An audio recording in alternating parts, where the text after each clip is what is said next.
So far, ma'am, ano po yung mga nagustuhan niyo po na flavor sa mga natikman niyo po? Hindi nila nagustuhan.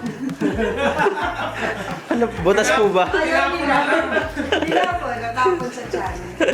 Masarap naman lahat. Kita-kita naman yung ebidensya. Yan. Si sir po, ano pong nagustuhan yung flavor, sir? Okay naman lahat. Ayan. Sila sir po at ma'am, paano niyo po nakilala si Double D Brew? Sa FB ads din. Anong particular ad, sir? Yung may commercial na sa FB. Wag daw. Ay, wag na wag. Ikaw yun na po. Yung wag na wag. Ba't po kayo nandito? Ayan. Anong particular po na flavor yung nagustuhan niyo? Kamusta naman po yung mga lasa? Unique yung lahat niya. Oh, may ano siya, mas ano sa ibang milk tea. Tamang-tama yung panis niya. Tapos yung mga craft nyo, smooth, maganda siya. Talaga na ano siya. Talagang yung premium yung quality ng mga na ingredients. Alin po yung nag-stand out dyan po sa mga tinikman niya? Ito, masarap. Parang strawberry Shortcake. shortcake. Tsaka,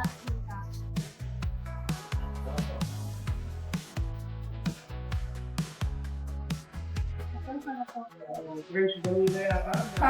Fresh vanilla. Yung summer soda, sir, natikman na nila. Yes.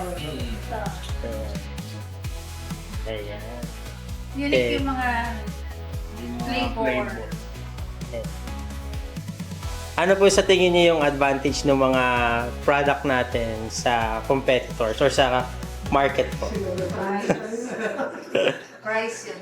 Yes, sa price. Kasi sa amin, meron kami katabi na dun po lang sa early namin dito, meron dito yung price na mataas. Kasi bumibili din ako ng kaya lang, price talaga dun mabawit. Kasi yung price mo kaya sa mga estudyante, yung mga Magkano pricing doon? parang 29 doon. 79? Oh, yung taas. Ano po siya yung taste? Ay, Ano wala. ko sabihin? Ang taas. 79. Ano natin sa pangalan? Meron po siya. Taste from Black.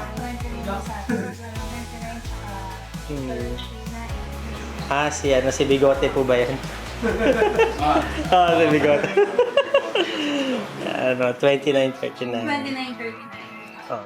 So, siguro mas talaga mas-free kasi meron sa milk tea, meron ka na sa 20 pesos, meron ka ng milk tea. Opo. Mas mababa pa siya sa price ng soft drinks. Oo. Diba? Ang soft drinks, 22. Eh ngayon, 20. So baka mag-switch sila sa milk tea na lang. Saka ano naman, nag-survey kami, nagtanong kami, anong mas gusto mo, milk tea o soft drinks? Sa bata ko may dito. Sa bata, majority ng sumagot, milk tea. Saka yung generation nila, kamukha nun yung generation nila. Ang generation nila, gusto nila yung sa selfie, sa milk tea, di ba? Wala naman tayo nakita mag-selfie sa cook mismo eh. Diba? Kaya yun yung mga factors talaga na talagang Buy pasok one, sa take one. Yes. Yun yung pinaka-nila. Stand out. Tsaka ano talaga, buy one, take one. 38 pesos lang. Dalawa na. Dalawa na. Sa amin, 39. So pa lang yun. Isa po lang pala yun, sir. Pa lang. Kasi 29, 39. Yung sa malapit sa amin. 29, 39. Dito, 20. Tapos tayo. Sa price. Sige. Mura na siya. Pero quality nila. Ayun. Summary. Ayan po. Thank you po sa inyo po sa pagbisita sa Double D Brew. Bye-bye po. Kaway na lang po. Thank you po. Salamat po.